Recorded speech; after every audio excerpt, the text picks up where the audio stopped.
Just a quick question on the FRM Ponzi scam, the thing that went down. Given that that was a mortgage-related consumer fraud and it was the largest in New Hampshire in history, I'm just curious as to why you haven't investigated the fact that someone forged my name to a mortgage.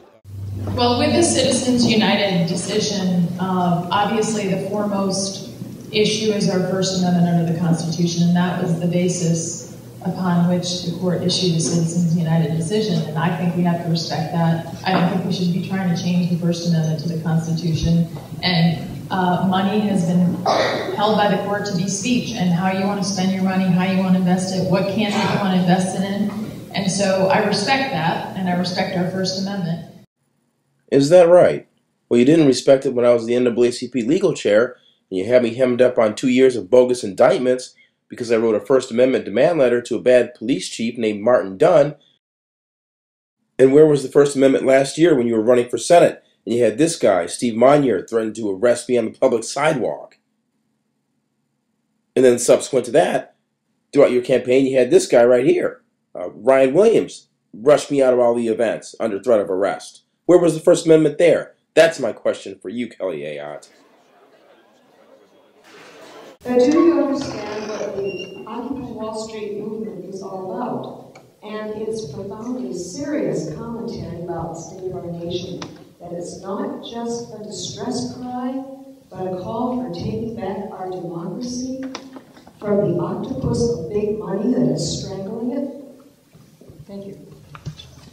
Thank you, Kathy. Obviously we see a lot of anger with the Occupy. Anger? Is that all you reduce it to? Listen, as a mortgage industry professional, let me tell you something. I made sure to make movies at Occupy Wall Street and Occupy Boston. Art Laffer went to my high school. You talk about trickle-down economics. It's voodoo economics. You love it. You love big business duping people and ripping people off, okay?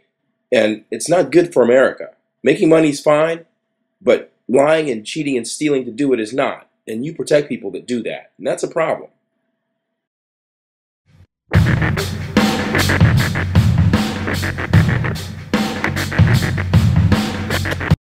Just a quick question on the FRM Ponzi scam, the thing that went down. Given that that was a mortgage-related consumer fraud and it was the largest in New Hampshire in history, I'm just curious as to why you haven't investigated the fact that someone forged my name to a mortgage, despite the fact that I brought it up to your attention as AG, and I came into your office Chris, in Washington and here as well. Can I just say that if you want something investigated, then I think that you should. I'm no longer Attorney General. I'm aware of that. I came to your office as a senator in Washington and here, and that your office staff told me you would contact me about the forgery. On individual cases, it's usually the Attorney General of the state, but I'll certainly follow up and find out whether we need to connect you with another agency or if that's something that we have jurisdiction to look at. So thank you. Well, as a senator, I think you could affect that. Yeah. Thank you. You're kidding me, right? Okay, look, folks. In the slideshows that you saw earlier, I was at Kelly Ayotte's office in Washington, D.C. I was at her office in Nashua, New Hampshire. And both times they promised to get on this. This has been going on for 8 years now. She refused to investigate this. She was the top dog in charge. The AG is the chief law enforcement officer in New Hampshire. I was an assistant AG in Ohio. I know how it works. And I know she wasn't doing her job. And now we think she's going to do her job in Washington? Please.